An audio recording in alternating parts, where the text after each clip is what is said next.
My brother's hand slammed against the chapel doors just as I reached them. "You're not walking down that aisle," Nathan hissed through his teeth.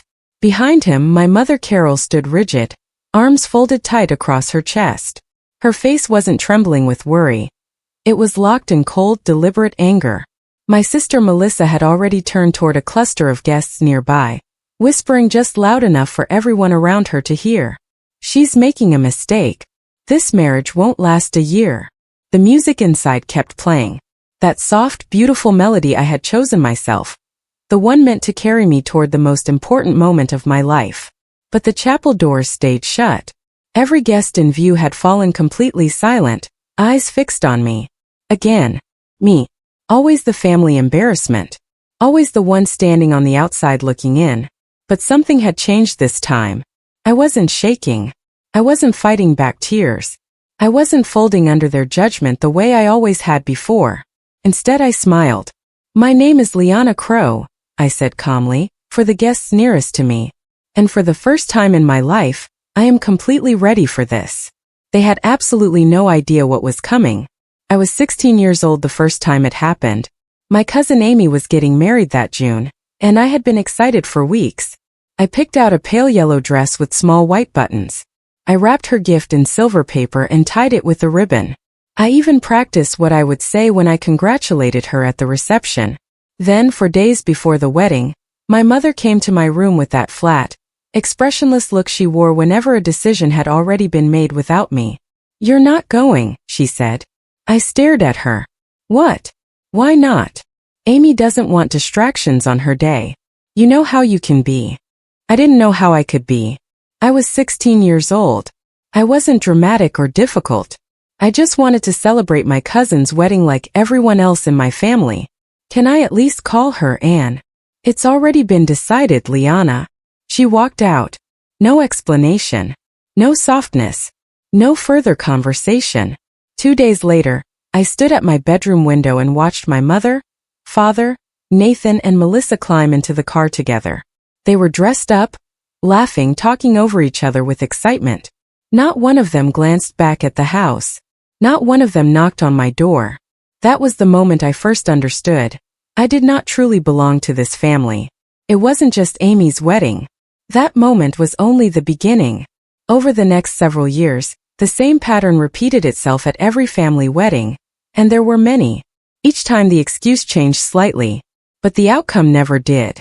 I was always left behind. When my uncle's daughter got married, I was told I was too emotional and would make the atmosphere uncomfortable. I was 18 years old.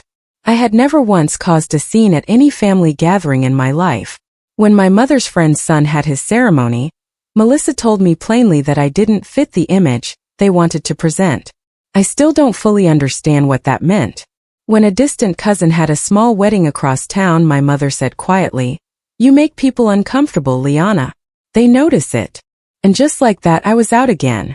Each excuse was slightly different, but the result never changed. What hurt even more than the exclusion was the silence that followed it. Nobody brought it up afterward. Nobody asked if I was okay. Nobody acknowledged that anything unusual was happening at all. They dressed up, attended, came home smiling, and acted as though leaving me behind had been the most natural thing in the world. I was 19 years old when I finally heard the truth. It was a quiet Sunday evening. I came downstairs for a glass of water when I heard Melissa's voice drifting from the living room. She was on the phone, laughing in that easy, relaxed way she never used around me. Then I heard my name. "It's just simpler when Liana isn't there," she said. "She has this energy that pulls the whole mood down. Everyone starts feeling sorry for her, and suddenly the day is about that instead of the couple." A pause. More quiet laughter. "She has no idea. She thinks it's always about space or timing. Mom handles those conversations." I stood completely still in the hallway, one hand pressed flat against the cold wall. There were no immediate tears. It was something quieter than sadness, something colder and more permanent settling into my chest. This wasn't an accident. It wasn't a string of unfortunate misunderstandings I had blown out of proportion. This was a deliberate choice my family had been making for years, and they discussed it openly without guilt, the way you'd casually decide what to cook for dinner. Like it cost them nothing at all. Like I cost them nothing at all. I went back upstairs without my water and sat on the edge of my bed in the dark, replaying every excuse I had ever been given. Every single one of them suddenly made a different kind of sense. I tried to fight back once. I was 21 when a distant relative had a small outdoor ceremony about 40 minutes from our house. I hadn't been invited, of course, but I decided I was done quietly accepting that without question. I wore a simple navy dress. I did my hair carefully. I arrived during the cocktail hour and found a seat near the back of the garden. For about 10 minutes, everything felt almost normal. People smiled at me. Someone handed me a glass of lemonade. I thought that maybe, just maybe, I could exist in one of these spaces without being turned into a problem. Then my mother spotted me from across the garden. I watched her expression change, not to surprise but to something sharp and purposeful. She crossed the lawn quickly, spoke a few quiet words to a venue staff member, and within 3 minutes a man in a dark jacket appeared at my elbow. "Ma'am, I'm going to have to ask you to step outside." The guests nearby turned to look. I gathered my purse, stood slowly, and walked out with my chin raised. I refused to let my face show anything. But inside, something cracked that afternoon. Something I hadn't fully realized was still holding together. After that day, the label became permanent. I was no longer just the sister who got left out of family weddings. I became the problem. The difficult one. The girl who showed up uninvited and made everything about herself. Never mind that the only scene at that garden wedding had been caused by my mother calling staff to remove me. The family story rewrote itself quickly, the way it always did. Within a week I had heard 3 different versions of what happened, none of them close to what had actually taken place. In every version I had caused drama. In every version I had ruined something beautiful. That version spread through the family like it was gospel. From then on, anytime something went wrong at a gathering, even something completely unrelated to me, it was somehow connected back to my presence. If I was in the room, I was the reason. If I wasn't in the room, I had still been a factor. I tried to correct the story at first. I tried to defend myself with facts and calm explanations. But I learned quickly that in families like mine, facts don't compete well against a carefully maintained reputation. And the reputation they had built for me was already carved in stone. At 23 I stopped trying. Another wedding invitation arrived for a family event. My mother's cousin's son, someone I had met perhaps twice in my life. The envelope sat on the kitchen counter. When I reached for it, my mother casually picked it up first. "This one isn't really for you," she said simply. She tucked it into her bag and walked out of the kitchen, as though she had done something completely ordinary. I stood there for a long moment, staring at the empty counter. No anger rose in my throat. No argument formed. Just a kind of quiet, exhausted clarity that settled over me like still water. I had spent 7 years trying to understand what I was doing wrong.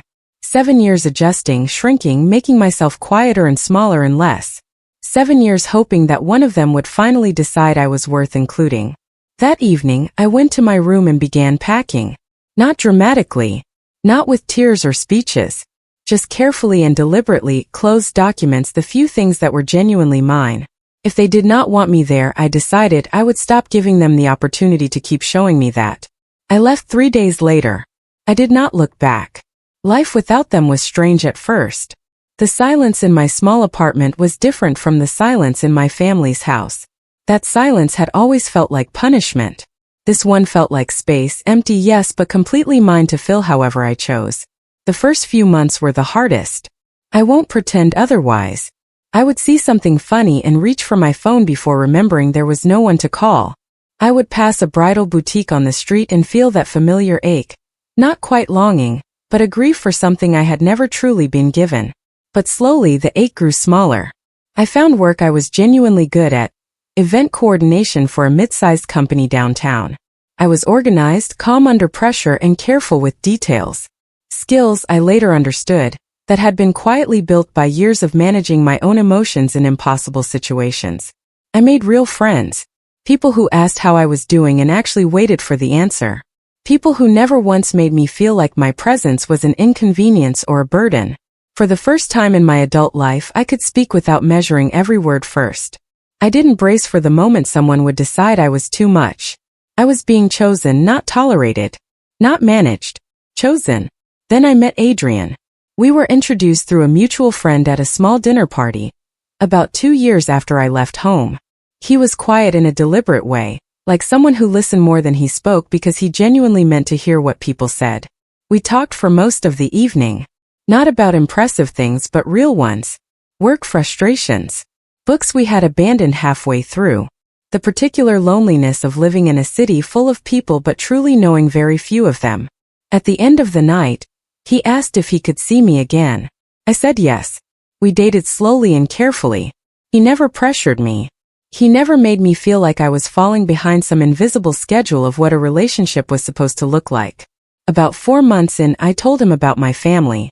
The weddings, the exclusions, the slow and deliberate way they had spent years making me feel like the wrong person in every room. He listened without interrupting once. When I finished, he looked at me steadily and said, "Liana, none of that was normal." 7 simple words.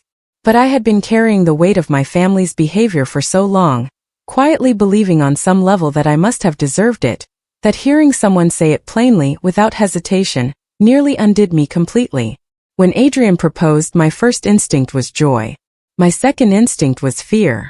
He had taken me to a quiet restaurant on a Thursday evening. Nothing theatrical or rehearsed.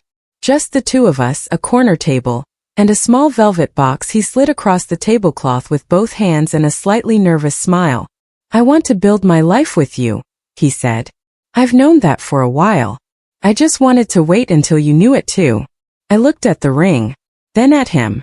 And then, without meaning to, I started crying. Not from happiness alone, but from the complicated rush of everything the moment carried. Someone wanted me. Someone had chosen me, deliberately and completely, and wanted that choice to be permanent. But even in that beautiful moment, my family crept in. "I want to say yes," I told him honestly, wiping my face. "But I'm scared, Adrian. I don't want them to ruin this the way they ruin everything I've ever cared about." He reached across the table and held my hand steadily. "Then we don't let them," he said simply. "We decide how this goes. Not them." I looked at him for a long moment. Then I said yes. The engagement announcement went out on a Saturday morning. By Saturday afternoon, my phone was ringing. My mother called first. She was crying before I even finished saying hello, soft practice tears with perfect timing. She said she had missed me terribly. She said she was so proud of me. She said she wanted nothing more than to be part of this celebration. Then Melissa texted. Then Nathan.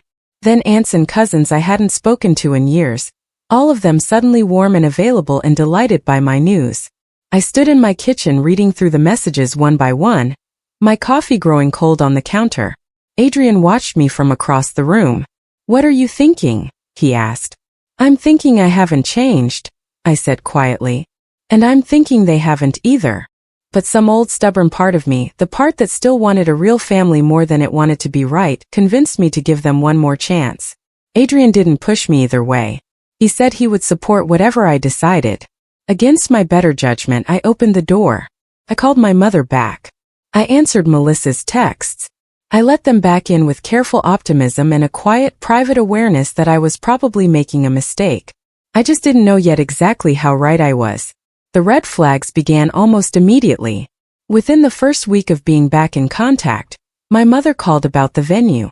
I told her we had chosen a chapel 30 minutes from the city, with a reception hall attached.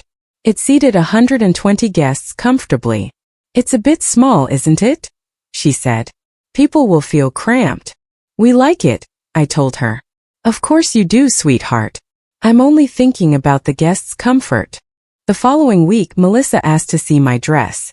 I sent her a photo, a simple, elegant silhouette with long sleeves and a small train. I loved it. "It's not very exciting, is it?" she replied. "Something more fitted might suit you better. You have the figure for it." I said I was happy with my choice. "Obviously," she said. "Just a thought." The comments kept coming after that. The menu wasn't interesting enough. The flowers were too ordinary. The guest list was wrong in different ways depending on who I spoke to. Each comment was small on its own, but I recognized the shape of them. I had felt this pattern before. This slow, patient chipping away at my confidence until someone else's preferences quietly replaced everything that had been mine. By the second month of planning, it no longer felt like my wedding. My mother had inserted herself into nearly every conversation with the vendors. She called the florist twice without telling me. She sent the caterer a list of suggested changes to the menu, copying Melissa but not me. When I arrived at a venue walkthrough I had personally scheduled, my mother and Melissa were already there, speaking with the coordinator as though they were the ones getting married. They had rearranged the proposed seating layout on the floor plan. They had replaced my chosen centerpiece style with something they preferred instead. The coordinator met my eyes with a carefully neutral expression. "Your mother mentioned a few adjustments." I smiled back just as carefully. "I'll take care of it." They were rewriting everything. The flowers, the menu, the seating, the timeline. Melissa even sent me a message one evening suggesting I reconsider the vows I had written myself, saying they were too personal and might make guests feel awkward. I read that message 3 times. Too personal. And my own wedding. In the vows I would speak to my husband, the old version of me would have spiraled, would have second-guessed every decision until nothing felt like mine anymore. But I was not that version of myself any longer. 2 months before the wedding, I heard them again. Adrian and I had arrived early to my mother's house for what she called a planning dinner. The front door was unlocked. As I stepped inside, I could hear Melissa and my mother talking in the kitchen. Neither of them had heard us come in. "She's going to fall apart before the day even arrives," Melissa was saying. "She can't handle pressure. She never could." My mother's voice was quieter, but I heard every word. "Let her plan. Let her feel like it's hers. When it falls apart, we step in and fix everything, and everyone there will see that she needed us all along. And if it doesn't fall apart?" A short pause. "It will," my mother said. I stood completely still in the entryway. Adrian was just behind me. He had heard it too. His hand found my arm gently. A quiet question. "Do you want to leave?" I didn't move for a long moment. Every ounce of warmth I had cautiously let back in over the past months drained out of me, replaced by something cool and clear and absolutely focused. They were not here to support me. They were here because they were certain I would fail, and they wanted to be close enough to control what happened when I did. That was the last time they ever surprised me. That night, I sat at the kitchen table with a notebook and a pen. Adrian made tea and said nothing until I was ready. That was one of the things I loved most about him. He understood the difference between support and pressure, and he never confused the two. When I finally looked up, I told him what I had decided. "I'm not cutting them out before the wedding," I said. He raised an eyebrow. "Why not?" "Because if I remove them now, they'll spend the next year telling everyone I lost my mind right before the ceremony. They'll make themselves the victims of my decision." I tapped the pen against the open notebook. "But if I let them stay, and I let them do exactly what they are already planning to do anyway, then everyone present will see it for themselves. No version of events." "No," he said, she said. "Just what actually happens." Adrian was quiet for a moment. "So you're giving them the rope?" "I'm giving them the rope," I confirmed. From that night forward, I stopped trying to protect my wedding from my family. Instead, I started building something quietly around it. A careful structure they couldn't see and would never expect. I wasn't going to fight them with tears and arguments. I was going to let the truth do that work instead. I worked carefully over the following weeks, and I worked alone. The first thing I did was contact every vendor personally, the florist, the caterer, the photographer, and the venue coordinator. I updated each of them with one clear instruction. All final decisions came exclusively from me and Adrian. Any other calls, messages, or adjustments from family members were to be noted professionally, and then completely disregarded. Each vendor confirmed the change without question. Then I quietly reassigned every role my family had claimed for themselves. My mother had appointed herself to oversee the ceremony entrance. I created a new position for her, warmly welcoming early arriving guests at the main door, a role that sounded meaningful but kept her far from the chapel entrance at the critical moment. Melissa had volunteered to coordinate the bridal party on the day. I thanked her warmly and handed that responsibility to my trusted friend Kate instead, without any announcement. Nathan had no official role but a clear habit of inserting himself wherever he could cause the most disruption. I seated him near the back of the reception hall at a table with guests he didn't know well enough to organize. None of them were told anything had changed. They would believe right up until the morning itself that they were running this wedding. That was exactly what I needed them to believe. I also thought carefully about who else would be in that room. My family had always cared deeply about impression management, about what specific people thought of them. And those people I realized were exactly who needed to witness what was coming. I invited my manager Ruth, a calm and perceptive woman who had known me well for 4 years. I invited 3 friends from my early 20s who had personally witnessed how my family treated me during those years. I invited Paul, a mentor from my first job, who had once told me I was the most resilient person he had ever worked alongside. These weren't people who would cause a scene. They didn't need to. They were simply people who knew the truth about who I was, and who would recognize a lie the moment they heard one.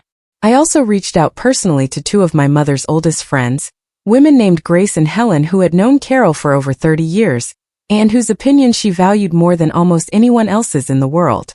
I invited them warmly, with genuine affection, and with no hint of what was coming. Because when the truth finally surfaced, and I was certain it would, I needed it to land in front of the exact people whose judgment my family feared most. The rehearsal dinner took place the evening before the wedding. It was held at a small warm restaurant a few blocks from the chapel. The lighting was golden, the tables were simply decorated, and for the first hour, everything felt almost peaceful. Then my mother stood up to give a speech. I had not asked her to speak. She had simply decided to. She tapped her glass, smiled broadly at the room, and launched into what she clearly believed was a charming and affectionate toast.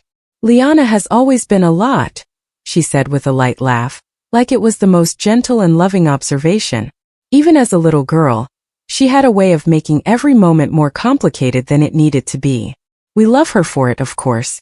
But those of us who know her best know that things are rarely simple where Liana is concerned. Polite laughter moved through the room. Some guests smiled comfortably. Others shifted slightly in their seats. I sat with my hands folded on the table, my expression pleasant and completely controlled. Under the tablecloth, Adrian's hand found mine and squeezed once. I smiled across the room at my mother. She took that smile as approval. She had absolutely no idea it was documentation. That night, Adrian and I drove home in near silence. He kept the radio on low, his eyes on the road, and waited.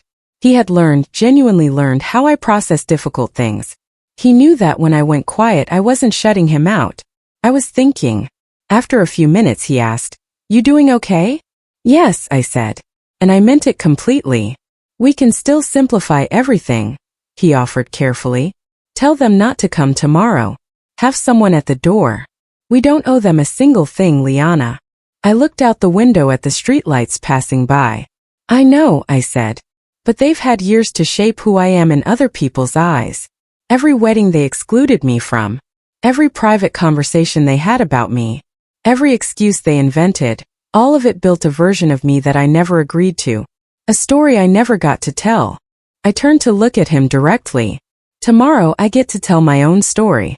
In front of every person whose opinion they've ever cared about." I paused for a moment. "I'm not going to give that up." Adrian was quiet for a long moment. Then he reached across the center console and held my hand the rest of the way home. "Then tomorrow," he said softly, "it ends. Back to the chapel doors. Back to Nathan's arm across the entrance and my mother's cold fury and Melissa's performance for the guests gathered nearby." It was 10:47 in the morning. The ceremony was scheduled for 11. Everyone could see what was happening. Nathan physically blocking the doors. Melissa whispering her predictions to anyone close enough to hear.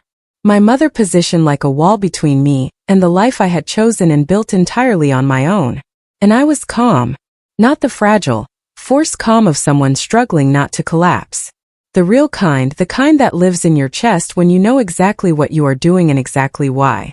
Nathan leaned close, his voice low and sharp. "This is embarrassing for everyone, Liana. Just postpone it. We can sit down, talk this through properly." "Talk it through," I repeated quietly. "The way you talked through every wedding you sorted me out of?" His jaw tightened. Melissa stepped up beside him. "You're making a scene." "Am I?" I looked at her evenly. "Or are you?" The guests had gone very still.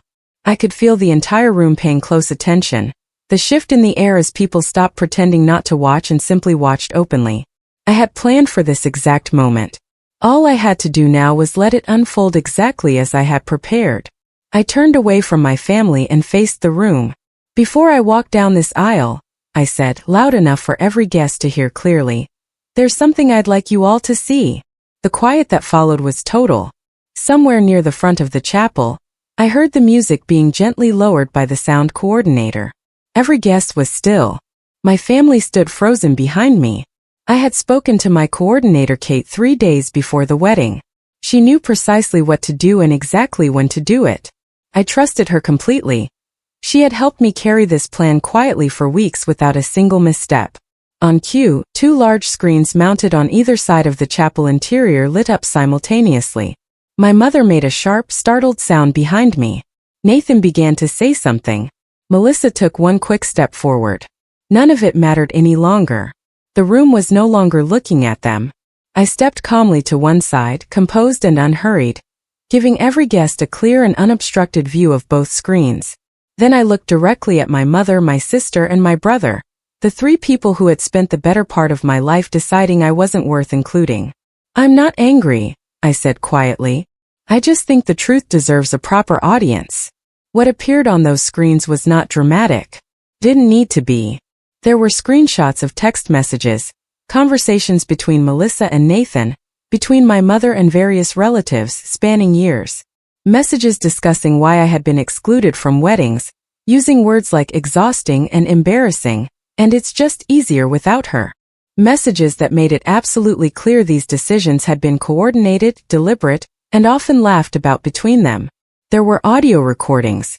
One was the conversation I had overheard at 19, captured on a small recording device I had placed in the living room the following week when the same discussion continued. Another was a brief exchange from just 3 months ago at my mother's kitchen table, the one where she said calmly that they would step in once my wedding fell apart. There was also a short video clip, recorded unknowingly by Melissa herself on a phone she had left face up on a table, showing her and my mother quietly rehearsing what they planned to tell certain guests about my mental state and my marriage before the ceremony even began. I watched the room carefully as everything played. I watched my mother's oldest friends, women she had known for 30 years, turn slowly to look at her. I watched the color drain completely from Melissa's face. I watched Nathan look steadily at the floor. The room did not erupt. Didn't need to. Something quieter happened which turned out to be far more powerful. One by one, each guest absorbed what they had just seen. The whispers my family had planted and carefully tended about me for years were being answered, not by me defending myself with emotion, but by clear and documented evidence. My mother tried to speak first. She stepped forward, raised one hand and began. "This is completely taken out of context." Ruth, seated in the 3rd row, turned and looked at her calmly. "I think the context was actually quite clear," she said simply. No one laughed. No one cheered. But no one rushed to defend my family either. Melissa looked around the room, searching for someone to agree with her. Someone to stand beside her the way guests always had when she whispered her small, damaging things in the right ears. But people were looking at her differently now. Reassessing. Recalibrating. My mother's dear friend Grace, who had sat at our family Christmas table for as long as I could remember, slowly set her printed program down on the seat beside her and folded her hands quietly in her lap, without once looking at my mother. That small wordless gesture said everything that needed to be said. For the first time in my entire life, I watched my family be truly seen by the people they had always performed for. The screens went dark. Kate stepped forward and nodded once to the musicians. The opening notes of my chosen piece rose gently into the chapel, filling every corner of the room with warmth. The doors opened fully, freely, without a single person in the way. Nathan had stepped back. I don't know exactly when it happened. I hadn't been watching for it. I had been looking forward. I straightened my shoulders, adjusted my grip on the small bouquet of white flowers I had selected entirely by myself, and I walked. Not hurriedly. Not triumphantly. Just steadily and surely, the way someone moves when they are finally walking in exactly the right direction. The guests on either side of the aisle watched me pass. Some were quietly wiping their eyes. Some were smiling. Paul, my old mentor, gave me a small nod as I passed his row, The quiet, recognizing kind that said, "I see you clearly, and I always have." Adrian stood at the altar with his hands clasped and his eyes bright. When I reached him, he exhaled slowly, a long breath of pure relief, and reached out for my hands. "You okay?" he mouthed. I squeezed his hands and smiled. Fully. Freely. Without performance or pretense. "Better than okay," I whispered. And then the ceremony began. Honest and clean and completely, entirely mine. After the wedding, I sent my family one final message. I wrote it carefully, without anger and without the sharp satisfaction of listing everything they had done wrong. I simply stated the facts clearly. I was ending contact, not as punishment and not in a moment of heated emotion, but as a permanent and fully considered decision. I wished them well. I expected nothing in return. My mother called 4 times. Nathan sent a long message filled with language about family loyalty, forgiveness, and what I supposedly owed them. Melissa said nothing at all, which somehow felt like the most honest response of the 3. I read everything once. Then I filed it away and moved forward. The months that followed were the quietest and most genuinely full of my entire life. Adrian and I moved into a house with a small garden out back. I was promoted at work. I built real traditions with people who had chosen me freely, friends, colleagues, the small and genuine community I had grown around myself without fully realizing it. My family had spent years keeping me away from weddings because they believed it gave them power over me. What they never understood was that every door they closed had been quietly building me into someone patient, prepared, and impossible to break. They thought they were keeping me out. They were only getting me ready.